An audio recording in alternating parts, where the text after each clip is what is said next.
प्रतियोगिता दर्पण के बारे में क्या ही आपको बताएँ।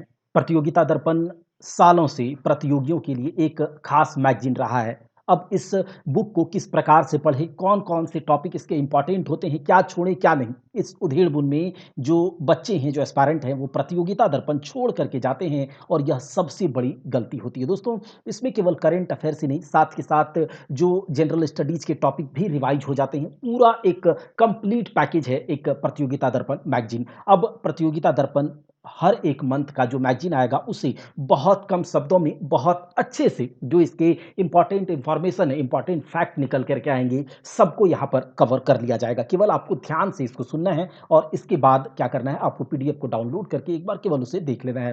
पूरा प्रतियोगिता दर्पण आपका कवर हो जाएगा। अभी हम लोग प्रतियोगिता दर्पण मई 2022 वाली एडिशन से पूरा राष्ट्रीय घटनाक्रम कवर करेंगे। तो चलिए स्टार्ट करते हैं वीडियो को समय नहीं गँवाते हुए।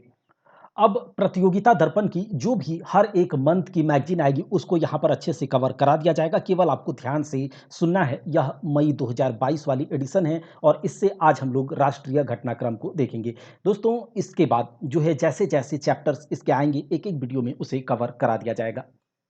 यहाँ पर आप देख सकते हैं कि जो इसमें दिया गया है टॉपिक्स जो चैप्टर्स हैं, जैसे कि सबसे पहले आपका राष्ट्रीय घटनाक्रम है।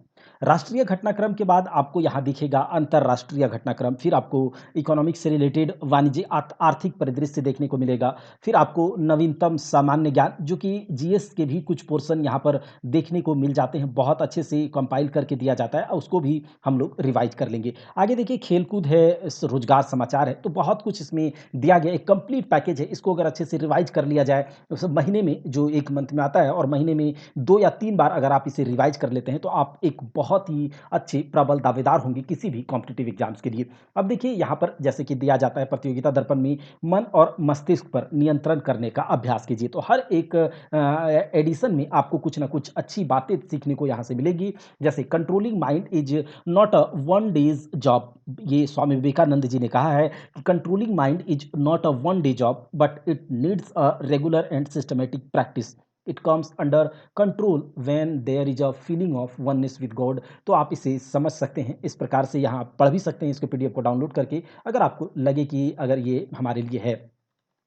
हम लोग स्टार्ट करते हैं राष्ट्रीय घटनाक्रम से। तो जैसे ही कोई टॉपिक स्टार्ट होगा, तो उसी के साथ यहाँ पर आपको कुछ इम्पोर्टेंट पॉइंट्स देखने को मिल जाएँगे कि क्या-क्या न्यूज़ इन्फॉर्मेशन जो है, इसमें हम लोग को कवर करना है। जैसे कि यहाँ पर दिया गया है, पहला जो सबसे न्यूज़ है, वो है उत्तर प्रदेश, उत्तराखंड, गोवा, मणिपुर में भाजपा की तथा पंजाब में आम आदमी पार्टी की सरकार। तो आप भली-भाँति जानते होंगे कि अभी फरवरी-मार्च 2022 में 5 राज्यों में विधानसभा चुनाव संपन्न हुआ है। तो उसी को लेकर के यहाँ कुछ न्यूज़ कंपाइल किया गया है, उसको भी हम लोग इम्पोर्टेंट जो पॉइंट है, उसी को निकाल कर के हम पढ़ेंगे। जैसे कि देखिए, फरवरी-मार्च 2022 में 5 राज्यों जैसे कि उत्तर प्रदेश, उत्तराखंड, पंजाब, गोवा और मणिपुर में विधानसभा चुनाव संपन्न हुआ। अब इस विधानसभा चुनाव में क्या देखने को मिला कि चुनाव जो जो हुआ अलग-अलग चरणों में हुआ चुनाव, ठीक है? और 10 मार्च को पाँचों राज्य का मतगणना कराया गया चुनाव का और उसी शाम को चुनाव का परिणाम भी आ गया। तो हमने देखा कि 4 राज्यों में भाजपा की सरकार बनी और पंजाब में, केवल पंजाब में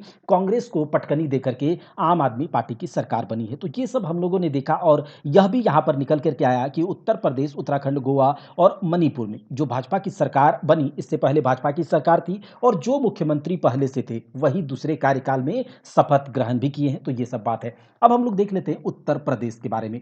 तो उत्तर प्रदेश में जो इम्पोर्टेंट है, सबसे पहले ये इम्पोर्टेंट बात यहाँ से निकल कर के आती है कि उत्तर प्रदेश में 403 विधानसभा सीट है और 403 विधानसभा सीट के लिए चुनाव 7 चरण में हुआ। कितने चरण में? 7 चरण में चुनाव हुआ। आप यहाँ से इम्पोर्टेंट पॉइंट का एक नोट्स भी बना सकते हैं, नहीं तो केवल वीडियो देख कर के आपका हो जाएगा। तो उत्तर प्रदेश में 403 विधानसभा सीट है, जो कि इसमें 7 चरण में चुनाव हुआ, डेट इम्पोर्टेंट नहीं है। उसके बाद आप देख सकते हैं कि इन 403 विधानसभा सीटों में 255 सीट अकेले किसके हाथ आई? तो 255 सीट अकेले भाजपा के हाथ में आई और भाजपा अकेले इसमें सरकार बनाया क्या? तो नहीं, भाजपा को अन्य दलों का भी समर्थन मिला, जिसमें कि एक है अपना दल, अनुप्रिया पटेल की नेतृत्व वाली, यानी कि अनुप्रिया पटेल के नेतृत्व वाली एक दल है अपना दल, उसने 12 सीट हासिल किया, ठीक है, 12 सीट जीता। और एक है निषाद पार्टी, ठीक है, निषाद पार्टी संजय निषाद के नेतृत्व वाली, और उसने 6 सीट जीता, कितना, 6 सीट जीता निषाद पार्टी।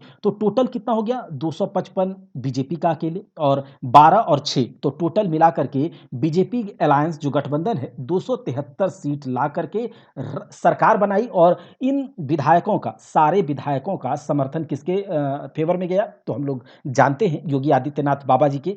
तो उन्होंने ही सरकार बनाया और मुख्यमंत्री वही बने। दूसरे कार्यकाल का शपथ ग्रहण किया कब, 25 मार्च 2022 को। ये बात इंपॉर्टेंट है। देखिए, दूसरा बात यहाँ से हम ये कह सकते हैं कि यहाँ पर आपको देखने को मिल रहा होगा कि ये उत्तर प्रदेश के मुख्यमंत्री, तो उत्तर प्रदेश का अगर यूपी पीसीएस वगैरह आप देख रहे हैं, दे रहे हैं, तो आप यहाँ से देख सकते हैं कि जो यूपी का पहला मुख्यमंत्री था वो कौन था, गोविंद बल्लभ पंत। कौन, गोविंद बल्लभ पंत। और इसके बाद अगर बात करें अभी सबसे लास्ट में जो अभी रिसेंट में है, योगी आदित्यनाथ जी थे, 19 मार्च 2017 से 25 मार्च 2022 तक यही रहे। और 25 मार्च 2022 को योगी आदित्यनाथ ने दोबारा दूसरे कार्यकाल के लिए योगी आदित्यनाथ जी ने 25 मार्च 2022 को शपथ ग्रहण किया। यानी कि योगी आदित्यनाथ अभी रिसेंट में वर्तमान में मुख्यमंत्री हैं। इससे पहले अखिलेश यादव थे और उससे पहले मायावती। तो अगर आप यूपी पीसीएस देते हैं तो इस लिस्ट को आप देख सकते हैं, वरना ये इंपॉर्टेंट नहीं है। तो यहाँ हमने देखा कि 273 सीट भाजपा के हाथ, भाजपा गठबंधन के हाथ में आई।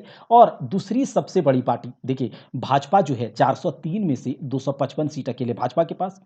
इंपॉर्टेंट केवल यही है, क्योंकि जो पार्टी सरकार बनाई वही इंपॉर्टेंट होता है और कोई नहीं। लेकिन अगर आप कह सकते हैं कि दूसरी सबसे बड़ी पार्टी उत्तर प्रदेश में जो आई उभर करके, वो समाजवादी पार्टी, ठीक है। उसके बाद हमने देखा कि जो निषाद पार्टी जिन्होंने की भाजपा को समर्थन दिया, 6 सीट लाया। और जो अपना दल है, ठीक है, अपना दल 12 सीट के साथ। तो टोटल इसको भाजपा को कितना, 273 सीट मिला भाजपा गठबंधन को। अच्छा, यहाँ से क्या है कि 25 मार्च 2022 को जो मुख्यमंत्री के रूप में शपथ ग्रहण किया, किन्होंने, मुख्यमंत्री योगी आदित्यनाथ ने। तो ये इंपॉर्टेंट हो जाता है कि 37 वर्ष के बाद ऐसे पहले मुख्यमंत्री हैं जो 5 वर्ष का अपना कार्यकाल पूरा करने के बाद दूसरी बार दूसरे कार्यकाल के लिए इन्होंने शपथ ग्रहण किया। और शपथ ग्रहण कौन करवाता है मुख्यमंत्री का, तो राज्यपाल। तो राज्यपाल यहाँ की कौन है, आनंदीबेन पटेल। कौन, आनंदीबेन पटेल। तो यहाँ से जो इंपॉर्टेंट है कि यूपी का चुनाव हुआ 403 विधानसभा सीटों के लिए, भाजपा के हाथ में आई 255 सीट।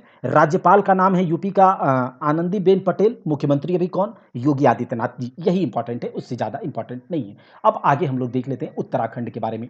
अब उत्तराखंड का जो चुनाव हुआ, उत्तराखंड का चुनाव, विधानसभा चुनाव, तो इसमें हम लोग सबसे पहले जो इंपॉर्टेंट निकल करके आ रहा है कि 70 विधानसभा सीट, कितने विधानसभा सीट है इसमें, 70 विधानसभा सीट। उसके बाद चुनाव कितने चरण में हुआ, 70 विधानसभा सीट के लिए चुनाव एक चरण में हुआ। और कितने तारीख को, तो तारीख इंपॉर्टेंट नहीं है, ये तो इसको आपको नहीं देखना है, 14 फरवरी को हुआ, इंपॉर्टेंट नहीं है। अच्छा, पिछली बार भाजपा ने 57 सीटें जीती थी, तो ये भी इंपॉर्टेंट नहीं है। इंपॉर्टेंट है कि इस बार भाजपा ने सरकार बनाई है उत्तराखंड में, कितना सीट इन्होंने मतलब वहां पर जीता, तो 47 सीट। याद रखिएगा कि 2022 में 70 सीटों में से उत्तराखंड में भाजपा ने कितनी सीट जीता, कितना सीट जीता, 47 सीट जीता। कितना, 47 सीट जीता। अच्छा, उत्तराखंड में मुख्यमंत्री के रूप में शपथ किन्होंने ग्रहण किया, तो यहां आप देख रहे होंगे कि उत्तराखंड में देहरादून में, उत्तराखंड के देहरादून में पुष्कर धामी को मुख्यमंत्री पद की शपथ दिलाते उत्तराखंड के राज्यपाल लेफ्टिनेंट जनरल गुरमीत सिंह। देखिए, यहाँ का उत्तराखंड के जो राज्यपाल है, यहाँ से यह इंपॉर्टेंट इसीलिए हो जाता है कि जो भी एग्जाम आप देने जा रहे हो तो ये भी पूछा जा सकता है कि बताइए उत्तराखंड के राज्यपाल, तो जो करंट में चलता है उसी से रिलेटेड भी राज्यपाल पूछा जाता है, राजधानी, तो सब कुछ हम लोग देखते चलेंगे। अच्छा, उत्तराखंड के राज्यपाल लेफ्टिनेंट जनरल गुरमीत सिंह जो कि रिटायर्ड हैं। अच्छा, यहाँ पर मुख्यमंत्री पद की शपथ इन्होंने किसको दिलाया, तो ये पुष्कर धामी बीजेपी से हैं, बीजेपी ने 47 सीट जीता। अच्छा, पुष्कर धामी खुद अपने सीट से, जो इनका अपना चुनाव क्षेत्र था, कौन, खटीमा सीट, पुष्कर धामी अपने चुनाव क्षेत्र से खटीमा सीट से हार गए।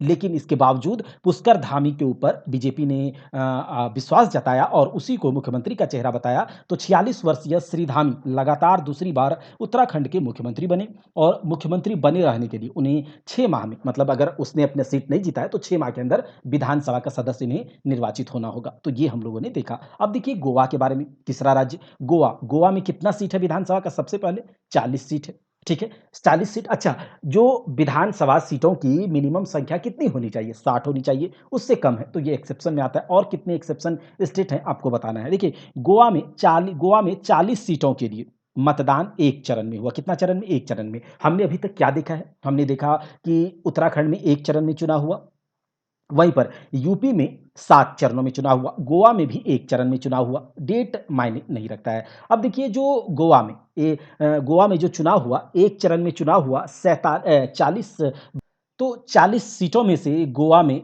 बीजेपी को कितना सीट मिला है? ये इंपॉर्टेंट है। बीजेपी को मिला 20 सीट। कितना? बीजेपी को 20 सीट। अच्छा, दूसरा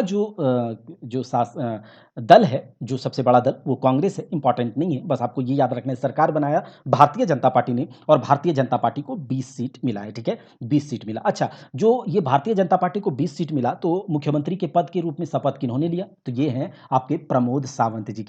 प्रमोद सावंत जी ने मुख्यमंत्री के रूप में शपथ ग्रहण किया और इससे पहले भी प्रमोद सावंत ही मुख्यमंत्री थे। किसके जगह पर थे ये? तो मनोहर पर्रिकर जी के जगह पर 2019 में इन्होंने शपथ ग्रहण किया था, ठीक है? अच्छा, ये जो गोवा के राज्यपाल हैं, कौन है? यहाँ पर आप देख सकते हैं। जो इंपॉर्टेंट है हम लोग उसी को देखेंगे। आप नोट्स भी बना सकते हैं, नहीं तो केवल सुन करके आप यहाँ से अंडरलाइन भी कर सकते हैं पीडीएफ को निकाल के या बुक लेकर के। तो देखिए जो गोवा के राज्यपाल हैं पीएस श्रीधरन पिल्लई के, और पीएस श्रीधरन पिल्लई हैं गोवा के राज्यपाल। और पणजी में श्यामा प्रसाद स्टेडियम में मुख्यमंत्री पद की शपथ 28 मार्च 2022 को गोवा के मुख्यमंत्री प्रमोद सावंत को दिलाई। अब देखिए यहाँ पर एक बात छूट गया था कि जो उत्तर प्रदेश की जो राज्यपाल हैं आनंदीबेन पटेल ने 25 मार्च 2022 को इकाना स्टेडियम में मुख्यमंत्री के रूप में शपथ दिलाई थी योगी आदित्यनाथ जी को। तो ये गोवा के बारे में हो गया। अब हम लोग देख लेते हैं मणिपुर की। ये गोवा के मुख्यमंत्री की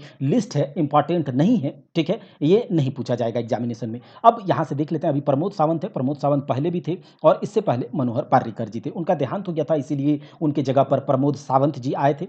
अब देखिए मणिपुर के बारे में। तो मणिपुर का सबसे पहला बात कि यह 60 विधानसभा सीट है यहाँ पर। अच्छा, 60 विधानसभा सीट के लिए 2 चरण में चुनाव हुआ था। मणिपुर में 2 चरण में चुनाव हुआ था आयोजित। अच्छा, 2 चरण में चुनाव हुआ, 10 मार्च को मतगणना यहाँ भी कराई गई। अब 60 सीटों में से बीजेपी ने मणिपुर में भी क्या किया? सरकार बनाया। और बीजेपी ने मणिपुर में सरकार बनाया तो बीजेपी को 32 सीट प्राप्त हुआ था, ठीक है? बीजेपी को यहाँ पर 32 सीट मिला, ठीक है? 32 सीट मिला और इसके बाद बीजेपी ने सरकार बनाया। अब मुख्यमंत्री के रूप में शपथ किन्होंने ग्रहण किया? तो मुख्यमंत्री के रूप में शपथ ग्रहण किया भाजपा के एन बीरेन सिंह ने। किसने? भाजपा के एन बीरेन सिंह। तो मणिपुर के राज्यपाल कौन है? एल गणेशन। कौन? राज्यपाल एल गणेशन। याद रखिएगा, इंफाल में भाजपा के एन बीरेन सिंह को मुख्यमंत्री पद की शपथ किन्होंने दिलाया था? तो उस समय जो मणिपुर के राज्यपाल हैं श्री एल गणेशन, तो इन्होंने क्या किया? मुख्यमंत्री के रूप में बीरेन सिंह को शपथ दिलाया। 60 सीट में 32 सीट पर जीत हासिल किया किन्होंने? भाजपा ने, बीजेपी ने। और एक बार बहुत इंपॉर्टेंट हो जाता है यहाँ पर। एक बहुत इंपॉर्टेंट बात यह है कि जनता दल यूनाइटेड, ठीक है, जदयू ने पहली बार इस राज्य में 6 सीटों पर विजय प्राप्त की, पहली बार, ठीक है? और 7 सीट नेशनल पीपुल्स पार्टी के तथा 2 सीटें कुकी पीपल्स अलायंस के खाते में गई, ठीक है? अब देखिए यहाँ से आपको केवल ये याद रखना है कि बीजेपी के 32 सीट एन बीरेन सिंह ने शपथ ग्रहण किया। किसने शपथ दिलाया? एल गणेशन ने। और जनता दल यूनाइटेड ने पहली बार यहाँ पर 6 सीटें हासिल की। अब ये यहाँ पर मतलब एन बीरेन सिंह, ये बात हो गया किसके लिए? ये बात हो गया पूरा गोवा के लिए।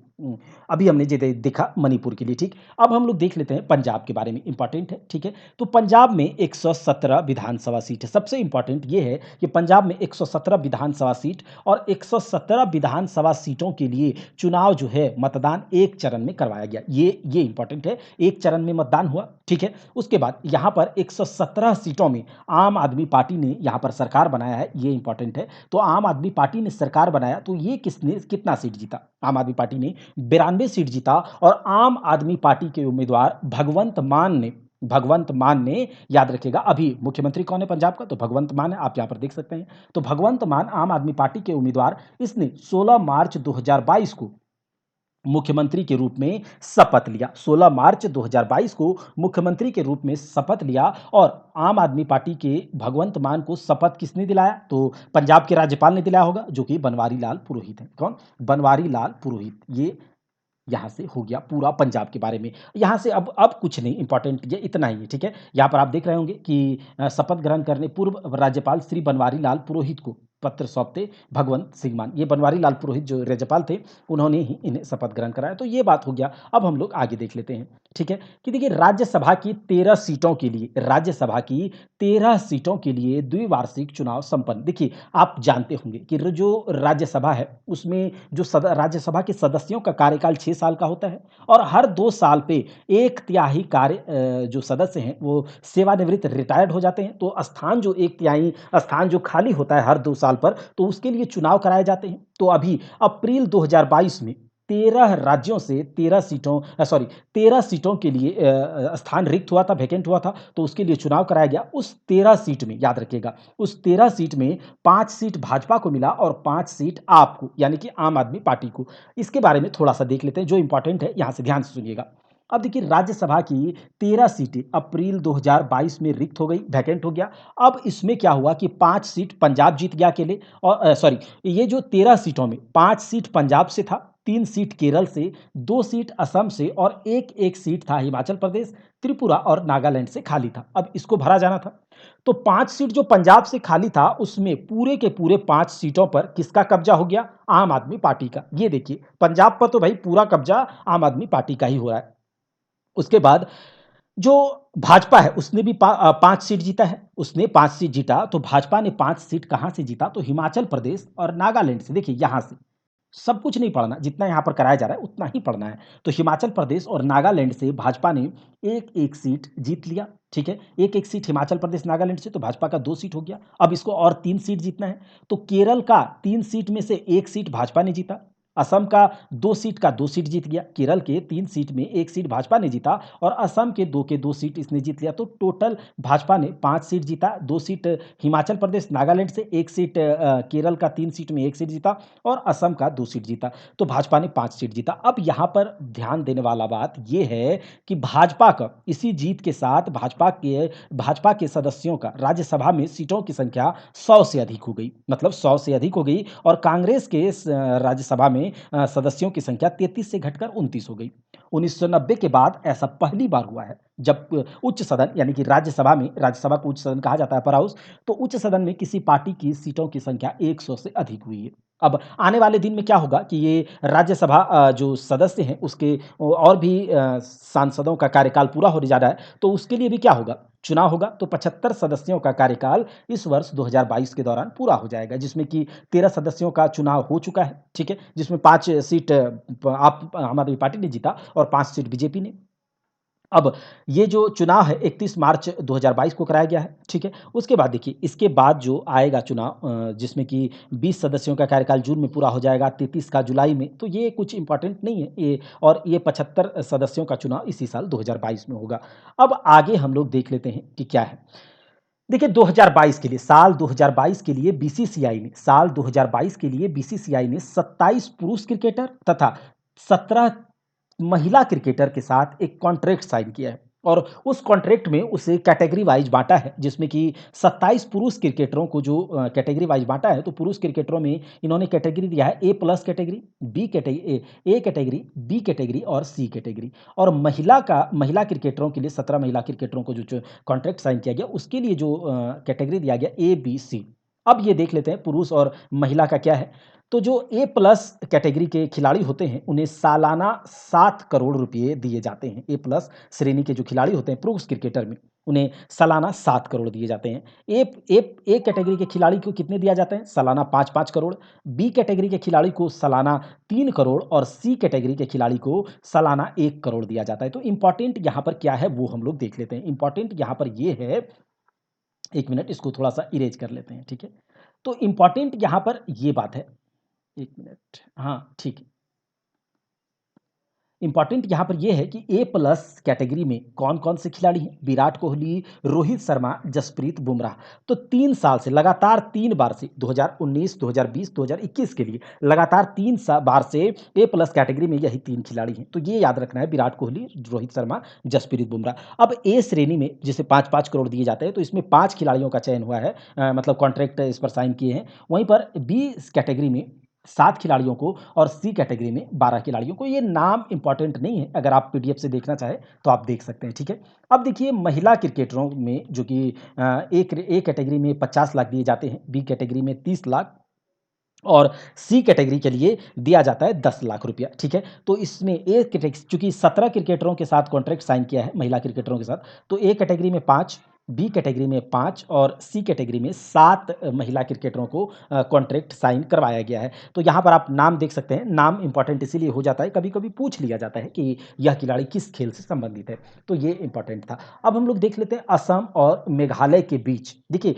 असम और मेघालय के बीच 50 सालों से, जब से असम से मेघालय अलग हुआ है। देखिए, असम से मेघालय असम से में असम से मेघालय कब अलग हुआ था? तो एक गठन विधेयक असम पुनर्गठन विधेयक याद होगा आप लोग को कि असम पुनर्गठन विधेयक है, उस विधेयक के तहत 1971 असम पुनर्गठन विधेयक 1971 के तहत 1972 में असम से मेघालय अलग हुआ था और तब से लेकर के अभी तक यानी कि 50 सालों से असम और मेघालय के बीच लगभग 885 किलोमीटर लंबे सीमा विवाद चल रहा है। यह जो सीमा विवाद है तो अलग-अलग स्थलों के लिए 12 अलग-अलग स्थल हैं इसकी सीमाओं पर और उसके लिए वो विवादित रहा है 12 अलग-अलग स्थलों पर और आए दिन इस सीमा विवाद के कारण झगड़ा, झंझट, मार, फौदारी के सब चीज़ होता है और यहाँ तक कि मर्डर भी हो गया है। तो ये बात को देखते हुए 29 मार्च 2022 को असम के मुख्यमंत्री श्री हेमंत बिस्वा शर्मा व मेघालय के मुख्यमंत्री कोनराड के संगमा ने के बीच में एक समझौता ज्ञापन पर हस्ताक्षर हुआ और उस समझौता ज्ञापन पर जब हस्ताक्षर हुआ तो उस समय वहां पर गृह मंत्री स्थित था। तो गृह मंत्री की उपस्थिति में दिल्ली में हेमंत बिस्वा शर्मा असम के मुख्यमंत्री, ये भी याद रख लीजिएगा, मेघालय के मुख्यमंत्री कोनराड के संगमा के बीच एक समझौता ज्ञापन पर हस्ताक्षर हुआ और जब समझौता ज्ञापन पर हस्ताक्षर हुआ तो उस समय जो स्टेट के डिग्निटरीज हैं, जो बड़े-बड़े पोस्ट पे हैं, वो सब भी मौजूद थे और उसके सामने ये समझौता ज्ञापन पर हस्ताक्षर हुआ और 12 विवादित स्थलों में से यानी कि 12 जो इश्यूज़ हैं, उनमें से 6 विवादों को सुलझा लिया गया और जो 6 विवाद हैं, ठीक है? 12 बिंदुओं में से 6 बिंदुओं को सुलझा लिया गया है और 6 बिंदुओं पर और भी जल्दी ही समझौता शीघ्र कर लेने की बात गृह मंत्री अमित शाह ने करी, ठीक है? तो ये बात जो है इसके बारे में इस समझौता के बारे में इसने क्या कहा? मुख्यमंत्री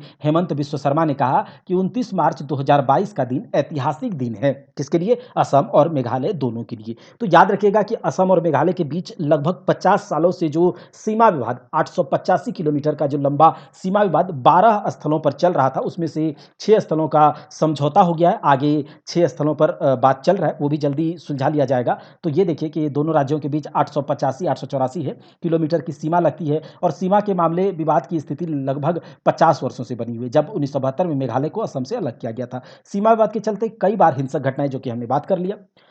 तो ये तो था असम मेघालय विवाद के बीच जो कि हो गया काम 29 मार्च 2022 को दोनों के बीच समझौता हुआ। अब आगे देख लेते हैं यहाँ से 12 से 14 वर्ष आयु के वर्ग के बच्चों के लिए भी कोरोना टीकाकरण प्रारंभ। देखिए, इससे पहले 18 वर्ष से ऊपर वाले लोगों को कोरोना टीकाकरण लगाया गया पहले, फिर 14 से 18 वर्ष के लोगों को बच्चों को लगाया गया, फिर 12 से 14 वर्ष के बच्चों को अभी हाल ही में शुरू किया गया है। तो देख लेते हैं इसमें क्या है इंपॉर्टेंट कि 14 वर्ष से अधिक उम्र के बच्चों को 3 जनवरी 2022 से कोरोना टीकाकरण शुरू किया गया। याद रखिएगा 14 वर्ष से अधिक उम्र के बच्चों के लिए 3 जनवरी 2022 से कोरोना टीकाकरण अभियान शुरू हुआ, जबकि 18 वर्ष व उससे अधिक उम्र के लोगों को यह पहले ही मतलब 18 वर्ष से अधिक उम्र के लोगों को 16 जनवरी 2021 से ही स्टार्ट हो गया था और 12 से 14 वर्ष के बच्चों के लिए भी कोरोना टीकाकरण 16 मार्च 2022 से स्टार्ट कर दिया गया है। तो 12 से 14 वर्ष के बच्चों के लिए 16 मार्च 2022 से कोरोना टीकाकरण अभियान स्टार्ट हो गया। अच्छा, इसमें जो बच्चों को टीका दिया जाएगा, वो कौन-सा टीका वैक्सीन दिया जाएगा? बताइए कौन-सा वैक्सीन? क्या ये इसमें कोविशील्ड, कोवैक्सीन वैक्सीन दे दिया जाएगा? नहीं। देखते हैं क्या है कि इन बच्चों को जो टीका दिया जाएगा, तो देश की एक बायोलॉजिकल ई कंपनी है, उसके द्वारा यह टीका बनाया गया जिसका नाम है कोर्बेवैक्स। क्या? जिसका नाम है, आगे देख लेते हैं कि जिसका नाम है कोर्बेवैक्स। इस वैक्सीन को लगाया जाएगा और कोवैक्सीन तथा कोविशील्ड की तरह कोर्बेवैक्स की भी 2 खुराकें लेनी होंगी। और स्वास्थ्य मंत्रालय ने कहा 1 अप्रैल 2022 को एक प्रेस रिलीज़ किया और उसमें कहा कि लगभग 1.61 करोड़ बच्चों को कोर्बेवैक्स की पहली डोज़ 31 मार्च 2022 तक दी जा चुकी थी। अब देखिए, स्वास्थ्य मंत्रालय ने एक बात और कही कि लगभग 184.07 करोड़ लोगों को, सभी आयु वर्ग के लोगों को मिला दिया जाएगा। 14 से 12 से 14, 14 से 18, 18 से बाद वाले 45 साल से जो जितने भी लोगों को अभी तक टीकाकरण दिया गया है, तो 184.07 करोड़ डोज जो है मार्च 2022 के अंत तक दी जा चुकी थी। तो ये इम्पोर्टेंट है। अब हम लोग देख लेते हैं कि अपतटीय, इससे पहले एक यहाँ पर कुछ इम्पोर्टेंट टॉपिक दिया गया है, एक बात है जिसे हम लोग देख लेते हैं तभी आगे निकलेंगे। देखिए, एक नीति है भारत की आर्कटिक नीति 2022। अब इस नीति के बारे में क्या है? तो भारत का आर्कटिक के साथ, नॉर्थ पोल में जो आर्कटिक है, तो उसके साथ भारत का जुड़ाव यहाँ पर कहा गया है कि 1 सदी से पहले का है। जब फरवरी 1920 में पेरिस में स्वालबार्ड संधि पर हस्ताक्षर किए गए थे। आज भारत के आर्कटिक क्षेत्र में अनेक वैज्ञानिक अध्ययन, देखिए आर्कटिक क्षेत्र में रिसर्च वगैरह किया जाता है, वहाँ पर वैज्ञानिक जाते हैं, अपना रिसर्च बेस लगाते हैं, जो एनवायरनमेंट में क्या चेंजेज हो रहा है, ये सब का वहाँ पर एनालिसिस किया जाता है। तो वो बहुत इंपॉर्टेंट है आर्कटिक क्षेत्र। और आर्कटिक परिषद में 13 राष्ट्र, 13 देश जो हैं वो पर्यवेक्षक की भूमिका में, पर्यवेक्षक वो होते हैं ऑब्जर्वर, जिसको आगे जो है इसका सदस्य बनाया जा सकता है। इन पर्यवेक्षक ऑब्जर्वर देशों में फ्रांस है, जर्मनी है, इटली, जापान, नीदरलैंड, चीन, पोलैंड, दक्षिण Korea, Spain, Switzerland, United kingdom के अतिरिक्त भारत भी शामिल है। अब 2022 तक भारत ने आर्कटिक में 13 अभियानों का सफलतापूर्वक संचालन किया। अब ये जो भारत की आर्कटिक नीति है, इसको किस टाइटल के साथ, तो भारत की आर्कटिक नीति को भारत और आर्कटिक सतत विकास के लिए एक साझेदारी का निर्माण, भारत और आर्कटिक सतत विकास के लिए एक साझेदारी का निर्माण टाइटल के साथ 17 मार्च 2022 को याद रखिएगा, भारत और आर्कटिक सतत विकास के लिए एक साझेदारी का निर्माण 17 मार्च 2022 को जितेंद्र सिंह, और ये जितेंद्र सिंह कौन है? तो Jitendra Singh science and technology राज्य मंत्री है, स्वतंत्र प्रभार, पृथ्वी विज्ञान राज्य मंत्री है, अंतरिक्ष राज्य मंत्री है जितेंद्र सिंह। इसने ही इसको जारी किया, भारत की आर्कटिक नीति, जिस किस टाइटल के साथ, भारत और आर्कटिक सतत विकास के लिए साझेदारी का निर्माण। और ये जो भारत और आर्कटिक के सतत विकास के लिए साझेदारी का निर्माण शीर्षक टाइटल से जो आर्कटिक नीति जारी किया गया, यह 6 स्तंभ को निर्धारित करती है, जिसमें आप देख सकते हैं कि भारत के वैज्ञानिक अनुसंधान और सहयोग को मजबूत करना इसका एक पिलर है। दूसरा है जलवायु और पर्यावरण संरक्षण के बारे में ध्यान रखना, आर्थिक और मानव विकास को देखते हुए परिवहन और कनेक्टिविटी, शासन और अंतर्राष्ट्रीय सहयोग, आर्कटिक क्षेत्र में राष्ट्रीय क्षमता निर्माण, भारत की आर्कटिक नीति को लागू करने में शिक्षाविद, अनुसंधान समुदाय, व्यवसाय और उद्योग सहित कई हितधारक शामिल होंगे। तो ये सब कुछ भारत की आर्कटिक नीति के बारे में यहाँ से आप इतना याद रख सकते हैं कि 17 मार्च 2022 को इसे जारी किया गया। किस टाइटल के साथ? तो भारत और आर्कटिक सतत विकास के लिए एक साझेदारी का निर्माण जितेंद्र सिंह ने जारी किया। अब यहाँ पर एक इम्पॉर्टेंट पॉइंट आता है कि फिल्म जगत से संबंधित 4 इकाइयों का राष्ट्रीय फिल्म विकास निगम में विलय हो गया। राष्ट्रीय फिल्म विकास निगम मतलब NFDC, national film development corporation के अंदर ही फिल्म जगत से संबंधित 4 यूनिट को इसी में डाल दिया गया। इसका ये उद्देश्य है कि वो लोग एक साथ मिल करके अलग-अलग जो काम करते हैं, तो अलग-अलग काम नहीं करके इन लोगों को, इन डिपार्टमेंट्स को, इन यूनिट्स को एक साथ कर दिया जाए और साथ में मिल करके काम करेंगे, तो काम भी आसान होगा और एक मेल-मिलाप, एक तालमेल, सामंजस्य स्थापित करना आसान हो जाएगा। इसलिए एनएफडीसी यानी कि राष्ट्रीय फिल्म विकास निगम में इन 4 फिल्म इकाइयों को डाल दिया गया है। तो कौन-कौन सी इकाई है देख लेते हैं कि दिसंबर 2020 में सेंट्रल मंत्रिमंडल जो है इसके द्वारा एनएफडीसी के memorandum of articles of association का विस्तार करके अपनी 4 फिल्म मीडिया इकाइयों, फिल्म जैसे कि 4 फिल्म इकाई कौन-कौन से हैं? फिल्म डिवीजन है, फिल्म महोत्सव निदेशालय, डायरेक्टरेट ऑफ फिल्म फेस्टिवल, देखिए एक होता है इकाई जो अलग-अलग है, फिल्म डिवीजन, फिल्म प्रभाग जिसे बोलते हैं, फिल्म महोत्सव निदेशालय, भारतीय राष्ट्रीय फिल्म अभिलेखागार, नेशनल फिल्म आर्चिव्स ऑफ इंडिया और बाल film society Bharat, children film society India. तो इन चारों यूनिट को एनएफडीसी के अंदर ही डाल दिया गया। इन चारों यूनिट का अलग-अलग काम था, जैसे कि इनका क्या-क्या काम था उसको देखते हैं कि 30 मार्च 2022 को जारी किए गए आदेशों के अनुसार वृत्त चित्रों के निर्माण का काम जो पहले फ़िल्म डिवीज़न द्वारा किया जाता था, उसको अब एनएफडीसी को दे दिया गया है, ठीक है। अब देखिए भारत के राष्ट्रीय फ़िल्म अभिलेखागार द्वारा की जाने वाली संरक्षण संबंधी गतिविधियों को जो प्रिजर्वेशंस रिलेटेड आर्टी एक्टिविटीज़ होता था, उसको भी एनएफडीसी को दे दिया गया। आप ही संरक्षण भी कीजिए, सब कुछ आप ही कीजिए, ठीक है। उसके बाद देखिए फ़िल्म महोत्सव का आयोजन, जो फ़िल्म महोत्सव होते थे जैसे कि मुंबई में अंतर्राष्ट्रीय फ़िल्म महोत्सव, गोवा में अंतर्राष्ट्रीय फ़िल्म महोत्सव, तो ये सब जो फ़िल्म महोत्सव होते थे, वो कौन करवाता था? फ़िल्म महोत्सव निदेशालय, डायरेक्टरेट ऑफ फ़िल्म फेस्टिवल, तो ये सब करवाता था फ़िल्म महोत्सव। अब जो है इसको भी एनएफडीसी के अंदर कर दिया गया, यानी कि एनएफडीसी के यही इसका देख-रेख करेगी। तो इन सब यूनिट्स को एनएफडीसी के अंदर कर दिया गया और ये बात हालाँकि ये बात याद रखना चाहिए कि इन इकाइयों के पास उपलब्ध परिसंपत्तियों का स्वामित्व भारत सरकार के पास ही रहेगा।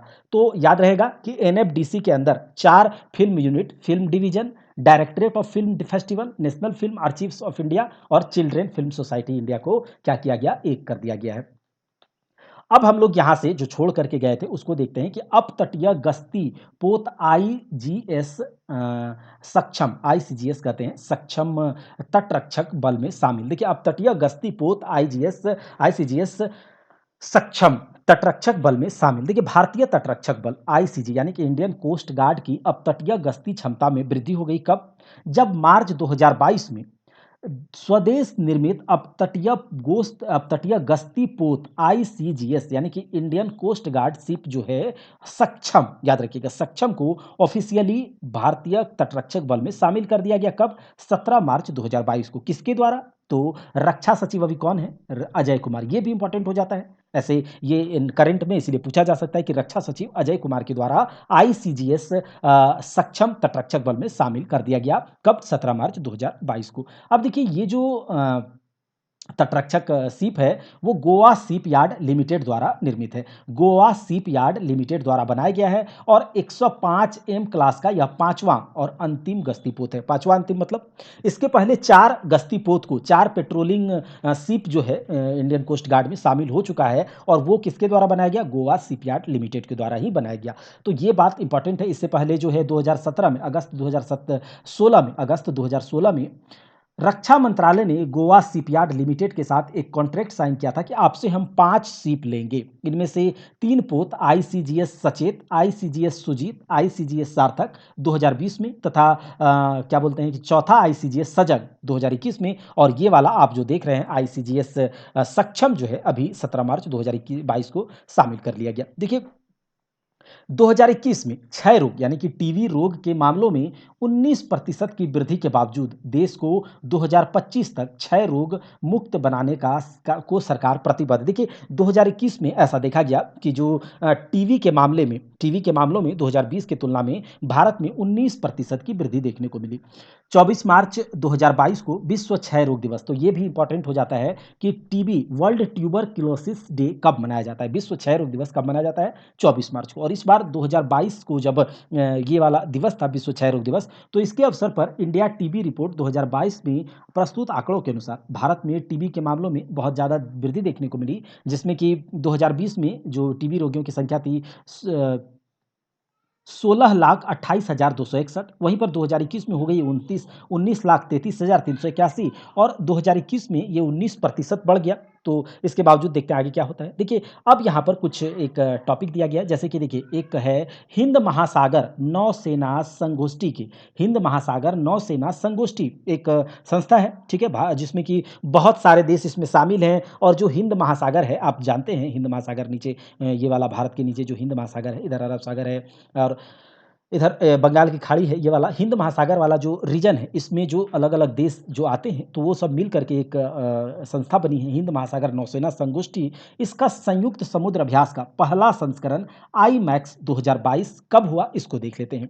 हिंद महासागर नौसेना संगोष्ठी यानी कि इंडियन ओशियन नेवल सिम्पोजियम आईओएनएस के समुद्री अभ्यास मेरी टाइम एक्सरसाइज का पहला संस्करण आई मैक्स गोवा के तट के निकट अरब सागर में। गोवा कहाँ पर है आप जानते होंगे, जो प्रायद्वीपीय भारत है, तो इधर महाराष्ट्र के पास छोटा सा गोवा है और इधर अरब सागर है। तो गोवा के तट के निकट अरब सागर में ये वाला आई मैक्स पहला जो समुद्री अभ्यास है, इसको किया गया कब से कब तक? 26 से 30 मार्च 2022 को संपन्न हुआ। ये इंपॉर्टेंट है कि हिंद महासागर नौसेना संगोष्ठी का संयुक्त समुद्र अभ्यास का पहला संस्करण आईमैक्स 2022 कब संपन्न हुआ? 26 से 30 मार्च 2022 को। ये इंपॉर्टेंट है बस। अब इसमें यहाँ से ये इंपॉर्टेंट हो जाता है कि यहाँ देखिए, इस अभ्यास में आईओएनएस के 25 सदस्य देशों में 15 ने भाग लिया। ठीक है, 25 सदस्य देश है, इसमें 15 भाग लिया, जिसमें कि बांग्लादेश है, फ्रांस, भारत और ईरान की नौसेनाओं के युद्धपोत, समुद्री टोही, ये सब कुछ है। उसके बाद देखिए, आईओएनएस के 15 सदस्य नौसेनाओं, जिसमें कि Australia, Bangladesh, France, Bharat, Indonesia, Maldives, Mauritius, तो ये इस रीजन में जो भी देश आते हैं, ठीक है, Maldives, Mauritius, Mozambique, Oman, Qatar, in Singapore, Sri Lanka, Thailand, UAE, UK शामिल है। और इसमें 22 पर्यवेक्षकों ने भी अभ्यास में हिस्सा लिया। पर्यवेक्षक देश, ऑब्जर्वर देश होते हैं, आप जानते हैं इसके बारे में। तो हिंद महासागर नौसेना संगोष्ठी यानी कि आईओएनएस की स्थापना 2007 में की गई थी और यह हिंद महासागर तटवर्ती देशों की नौसेनाओं के बीच सहयोग और सहभागिता का एक प्रमुख मंच है। इस फोरम ने हिंद महासागर क्षेत्र में, ये सब कुछ है, आपको इसमें इंपॉर्टेंट बस यही था कि हिंद महासागर नौसेना संगोष्ठी यानी कि आईओएनएस का पहला समुद्री अभ्यास आई मैक्स 2022 26 से 30 मार्च 2022 को संपन्न हुआ गोवा के तट के निकट अरब सागर में, जिसमें कि 25 देशों में से 15 देशों ने भाग लिया और 22 पर्यवेक्षक देशों ने भाग लिया। ये इंपॉर्टेंट। अब देखिए, प्रधानमंत्री युवा योजना क्या है? ये पीएम युवा योजना। तो पीएम युवा योजना के तहत 29 मई 2021 को प्रारंभ किया गया था प्रधानमंत्री युवा योजना, और इसमें शिक्षा मंत्रालय द्वारा यह योजना तैयार किया गया, पीएम युवा योजना। और इसकी विशेषताएं क्या है कि 30 वर्ष से कम उम्र के जो 75 युवाओं का इसमें सेलेक्ट किया जाएगा। और उसको क्या किया, ये मेनली क्या है कि राइटर्स, लेखकों के लिए ये योजना थी, जिसमें कि 30 वर्ष से कम उम्र के 75 युवाओं का सिलेक्शन किया जाएगा और उसके लिए एक कंपटीशन का आयोजन किया जाएगा और उन्हें एक टॉपिक दिया जाएगा, जिस टॉपिक पर 5000 शब्दों में उन्हें कुछ लिखना है। और ये जो निकाला गया था, प्रस्ताव जो लाया गया था इसके लिए, तो 8वीं सूची, संविधान की 8वीं सूची में कितनी भाषाएं हैं? 22 भाषाएं और अंग्रेजी इसमें प्रस्ताव में आमंत्रित किए गए थे। प्रस्ताव, इतने भाषाओं में यह प्रस्ताव आमंत्रित किया गया था। फिर उसके बाद यह जो कंपटीशन होगा, इसका कॉपी कौन चेक करेगा? तो इसका कॉपी चेक करेगा national book trust. National book trust के द्वारा गठित समिति द्वारा यह कॉपी चेक किया जाएगा। और इसका परिणाम का घोषणा कब किया गया? तो इसके परिणाम का घोषणा किया गया 25 दिसंबर 2021 को। देखिए, 29 मई 2021 को प्रारंभ किया गया था, 25 दिसंबर 2021 को इसके परिणाम की घोषणा करी गई। और भी इस यह जो लेखक हैं, उसमें 6 माह के लिए एकमुश्त 50,000 की छात्रवृत्ति प्रदान की जाएगी। तो ये सब कुछ बात है प्रधानमंत्री युवा योजना का। अब हम लोग देख लेते हैं, ये तो हो गया हम लोगों का पूरा राष्ट्रीय घटनाक्रम, जो जिसमें इंपॉर्टेंट कुछ बातें हैं, हम लोगों ने सारी की सारी इंपॉर्टेंट बातों पर चर्चा किया। इसके बाद जो है हम लोग करेंगे अंतर्राष्ट्रीय घटनाक्रम, और इस प्रकार से प्रतियोगिता दर्पण को हम लोग पूरी तरह से कवर करेंगे। बहुत अच्छे से इम्पोर्टेंट जो भी फैक्ट होंगे इसको हम लोग यहाँ पर शामिल करेंगे। आप इसके नोट्स भी बना सकते हैं। इसके पीडीएफ को डाउनलोड करने के लिए आपको परीक्षा हॉल 247 टेलीग्राम चैनल से जुड़ना होगा, जहाँ से कि आप पीडीएफ को डाउनलोड कर सकते हैं। और इसके बाद जो है हम लोग केवल परीक्षा क्या बोलते हैं कि इसके बारे में हम लोग बात करेंगे, केवल प्रतियोगिता दर्पण ही नहीं, परीक्षा मंथन, स्पीडी और भी जो इंपॉर्टेंट करंट अफेयर्स के मैगजीन होते हैं, उसको हम लोग कवर करेंगे। और जो भी आप जिस भी प्रतियोगी परीक्षाओं की तैयारी कर रहे हो, उसके लिए यह बेहद उपयोगी हो जाएगा। केवल आपको ध्यान से इसे सुनना है, और भी बहुत सारे टॉपिक्स को कवर करा दिया जाएगा जल्दी ही। तो और जैसे जैसे प्रतियोगिता दर्पण का मंथली मैगजीन आएगा, परीक्षा मंथन का कोई एडिशन आएगा, सबको कवर करा जाएगा। तब तक के लिए जय हिंद, जय भारत। मिलते हैं अगले वीडियो में। आप